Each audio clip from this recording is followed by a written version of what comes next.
And Challis, of course, it's great to see you, spend time with you, and be able to talk to you about this process. And Kate did a great job of synopsisizing, if you will, how we met. And it was really to begin some deeper conversations around how board readiness and what steps around board readiness might be appropriate for the Chicago Network members. It's a prestigious organization. There's a great pool of individuals. How can you have more exposure? There seems to be fundamental questions that, regardless of the organization, when there are women at your level, the key questions tend to be, what goes into my board documents? What's the difference between a resume, a bio, a profile? And we'll cover that briefly. But it's really not only about what you're putting into the documents, it's about the thoughtfulness around how you're looking at what your experience is and the impact that it has had within the organization. The other thing that we hear frequently is, how do we put together what I would call a board pursuit strategy? If I'm not serving on a board, if I'm recently retired, if I'm an entrepreneur and I founded my own company, my level of visibility is going to be different than me being the CEO or one step from the CEO in an organization. So what are some of the things that I can do to gain that visibility? How can I tap into my network? What are some of the things, one of my favorite is, what do I expect on the interviews? So what we've done today is put together a program that will touch on each of these topics. I'm not going to say you're going to be an authority when you leave the room, but you'll have a grassroots foundation of information as well as some tools that will help you in either launching or relaunching what I call your personal board campaign. Nobody's going to do this for you. You might have a special mentor who is aware of your skills, that can make a few phone calls and have some introductions for you, and there could be an entree. But for most of that, that's not necessarily going to be the case. And there's a process that's involved, and you can be proactive in the work that you do for the process. So we're going to talk a little bit about what that means, what that all involves, and how these steps begin to progress, and how in these progression of the steps, you can start taking some targeted actions. So Challis, you and I have done some of this work together, and we met, I guess it was about 2.5 years ago. And at that time, you were at a significant point in your career faced with some important decisions. Could you share with us what was top of mind for you at that time? Well, the most important decision was that I had decided to retire. And even though I had retired before, twice, I was really serious this time. My granddaughter, who is now almost 3, had just been born, my first biological grandchild. And I had told my daughter that if she ever had a child, I would retire. And she reminded me when she was pregnant that I had told her I would retire if she had a child. So this child was a long time in coming, and as my husband would say, and so was my retirement. But I realized that I couldn't just sit at home, and I wasn't going to be a full-time babysitter. And I wanted to do something meaningful with the experiences that I had gained over the years that would continue to stimulate me intellectually. And so board work seemed to be a very reasonable way to apply the skills that I had and to enjoy retirement, if you will. And so I, having been a chief human resources executive for a couple of Fortune 500 companies before Ascension Health, I had seen a bunch of resumes, so I knew how to put together a resume. And I did, a very good resume.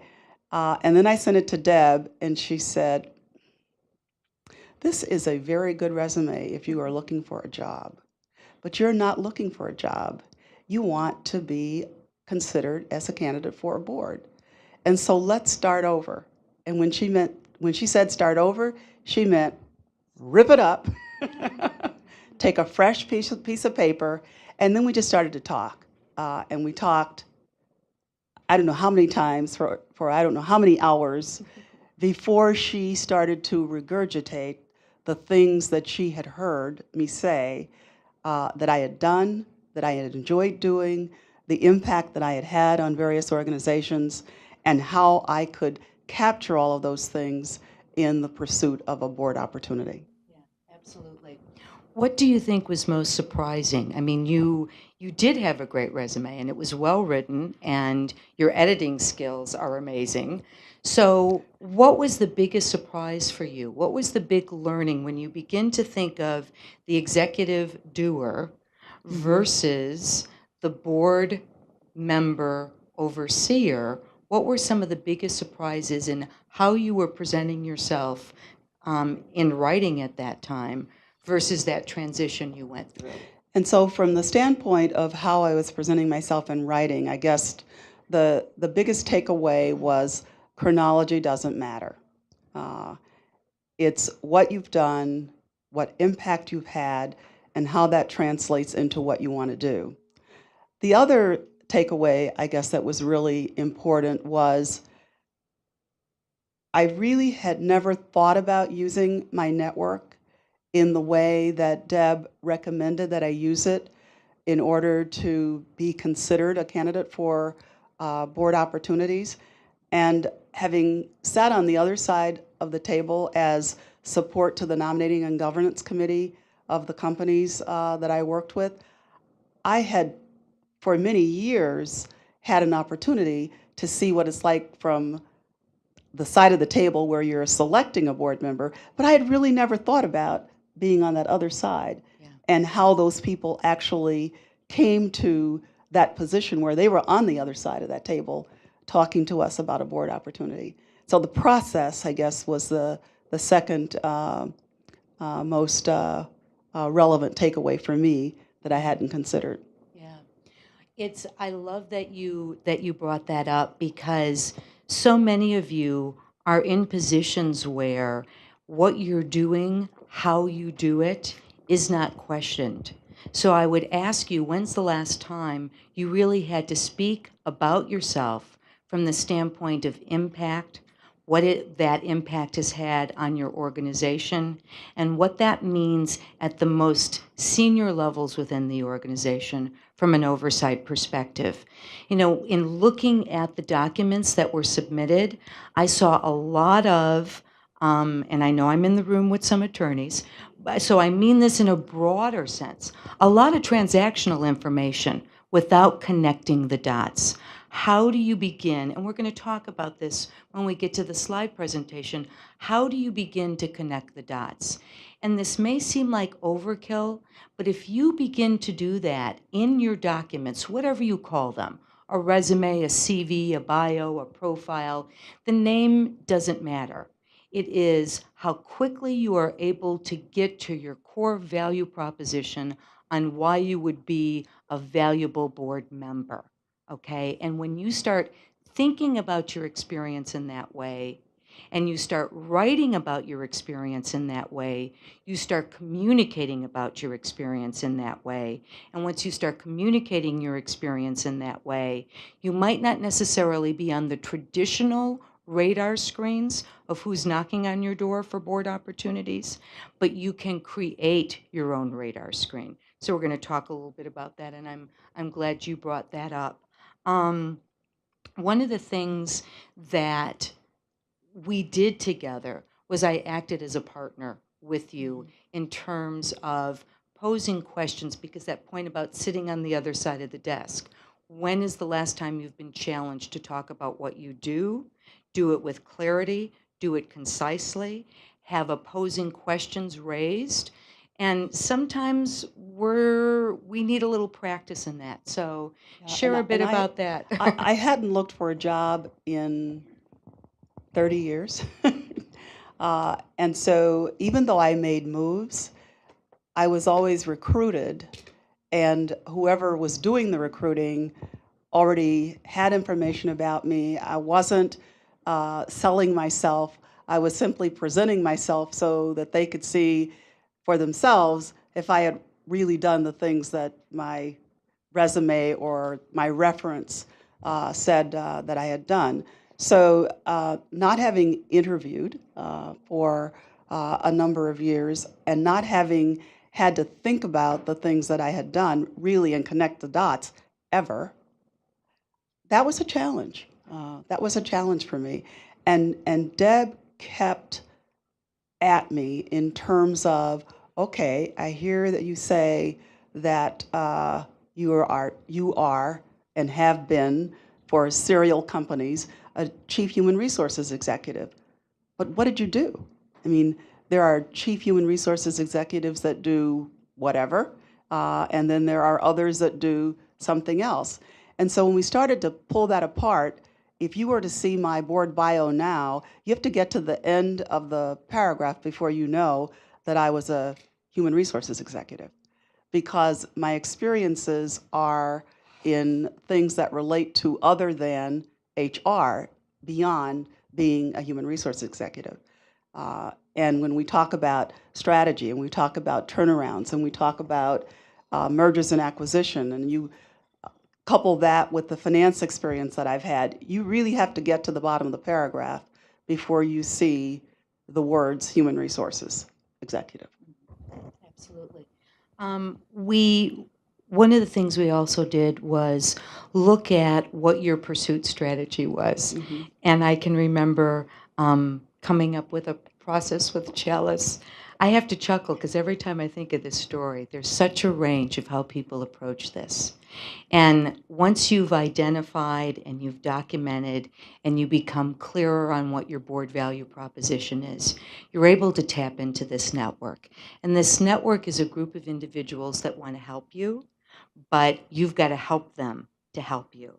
So you want your documents as crisp as possible, because at the level that you're playing at and the people you're reaching out to, you represent them when they're making a recommendation for you. So out of respect to that network, you're having your I's dotted and your T's crossed, of course. And one of the things that I speak to individuals about, and Challis and I talked quite a bit about, is who's in your sphere of influence.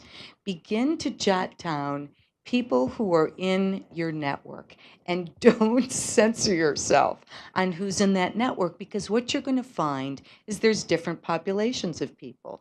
So Challis takes on this exercise, and tell us a little bit about looking at your network and the array of people in your network and how you could tap into Deb's them. making fun of me because I thought about it in terms of who are the people that I know who know me well enough to recommend me, who know what I'm capable of doing, and who are willing to have a conversation with someone about me. And so I listed all the CEOs I'd worked with, and that was my network. Yeah. That was it. I mean, those are the people that I felt knew me best, were in a position to recommend me, and had the contacts that would be appropriate for the role that I was looking for, and would be willing to pick up the phone and say, yes, I work with Challis Lowe, and she's really good at, she's a good team player. She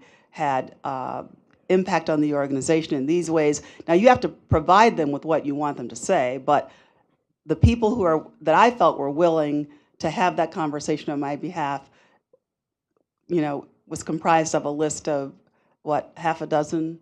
It was 8. Oh, okay. 8. CEOs. That was my network. Right. I once got a list back that was 38 pages. Okay, so when I saw, which was frightening to me, I was like, wow, this just scrolled on forever. But the point is that with those 8 individuals, where did you get in terms of your outreach in speaking to your network? And I'm not going to say that this is the norm, because we're going to present the other side of this as well. One person. Yeah. And he called me back and he said, I have something I want you to think about. Yeah. And that resulted in the Seaway board that I am on now. Okay.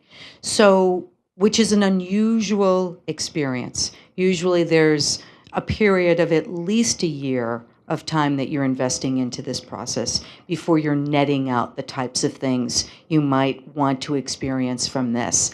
And that's if you're keeping consistent with it, as a matter of fact.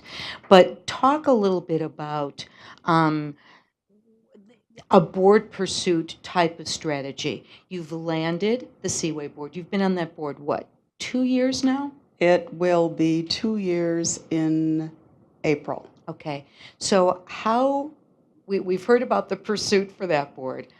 What is your experience currently, and what types of advice can you give us with respect to what you're doing for those subsequent boards? And so the second board, I think, and perhaps it's because of the experience I had with the first one, is a little bit more difficult. First of all, I am clear about the fact that while the bank board that I'm on currently is a labor of love, and I have a passion for the community and the bank and the need to help turn it around, I don't want to be on another bank board. And that was what the calls were about, because I spent the first 15 years of my career in banking before I went into human resources. And when they see the financial background and the MBA from Northwestern and the way that the board resume is currently worded, they think, banking. And that's not, at this point, what I'd like to do. And so now I'm back to the network with a somewhat reframed message, because I have an idea what I don't want to do, but the process is the same. I mean, it literally is the exact same process. You're calling the same people, you're telling them the same things about yourself, and in my case, the only difference is I'm narrowing the field somewhat, because I think financial services was wonderful, is wonderful, but enough's enough. Okay. Got that message. Yes. One of the things that I'd also like to address too is because I get a lot of questions about what can we expect in the process. You have done a great deal of interviewing through your career for as a corporate executive for board members, recruiting and vetting. You're currently on a nominating and compensation committee with the bank. Tell us about the experience of that first interview, and in particular, some of the biggest lessons about walking into that interview, how you prepared yourself, and then the role of sharing information that you want to be discovered about you. And so I characterize that, and Deb and I kind of talked about this a little bit, as you're going to leave that meeting having told them what you want them to know about yourself, regardless of what questions they asked. You have in your mind the things that you think are important for board service, the things that reflect the experience and the impact that you've had in organizations. And no matter what the questions are that come your way, when you leave, they will know those things about you. The other thing is you will know as much about that company when you go in there as you can possibly learn without being an insider. And you get that information from public documents, from other individuals, because one of the things that the people on the nominating committee are going to want to know is how you will fit in. And the more you know about their organization, the better they can gauge how you fit in to that board. The question of fitting in, that really resonates for me. And there is the culture within the organization and oftentimes a separate culture within the boardroom. How do you begin to get a sense for the culture of an organization in those early conversations? Well, if you're interviewing for a board opportunity, what you want to get a sense of is the culture of the board. Uh, and you begin to get a sense by how the board members you're interviewing with interact with one another. Uh, and generally, you are talking to multiple people at one time. I mean, you may have some individual interviews, and you will definitely have an individual interview with the CEO, but generally speaking, when you're talking to a nominating and governance committee, it is a committee of individuals. And so one of the things you want to observe is how they relate to one another. It'll be very easy to figure out who's running it, whether it's the chairperson or not. It'll be easy to figure out who's running it, and to respond to that individual in a way that makes it clear that you understand that he or she is running it. I mean, you don't have to say, I get it, you're chair of this committee, so I only have to talk to you. But by your body language, by the way you pay attention to the questions that he or she asks, you can figure out how to relate to the person who's going to be the primary decision maker on that committee. And that's how you figure out the culture. Can you give us some examples, whether they're broad or really specific, of the things that you experienced in your early interviews with Seaway?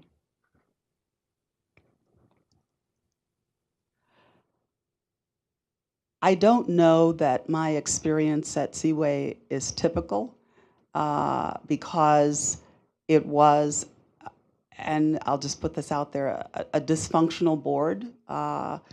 And I was being recruited as one of the individuals who would replace members on that board. And so it was clear to me in the interview that there was dysfunction. That's what I walked away with. That this is an organization where the board needs to be revamped, and I understand why I'm here and why 3 other people are being interviewed at the same time for this board. Thank you. Is there anything that I've not asked you that you'd like to share with us around process, around strategy, or even some examples of the difference between that executive doer that I mentioned and the board overseer in terms of how you begin to translate that in your conversations? And so, I guess one of the things that's been, and I'll say interesting to me, is how different it is to be on the side of the table that I have the most experience on, which is as an executive, as staff to nominating and governance, and helping the nominating and governance committee at least select a list of candidates that they want to choose from, and what it's like being on the other side of the table where I am the candidate and I am facing a group of people who are going to make a decision about me. And I always thought as an interviewer that I was pretty good at it and that I could get to know an individual very well during the course of a 1-hour meeting, almost no matter what we talked about. And then I found that when I'm on the other side of the table, there are other people who do that just as well. And the things that they're trying to find out about me aren't necessarily in my bio. They aren't necessarily on a chronological list of the things that I've done or even the impact that I've had on an organization. And Deb hit up on it. It's how you fit into that organization as a board member, as a member of the board. That turns out to be probably the overriding factor in making a decision. Now, that doesn't mean if the board is looking for a person with marketing experience, they're going to bring somebody on with IT experience because they really like that person.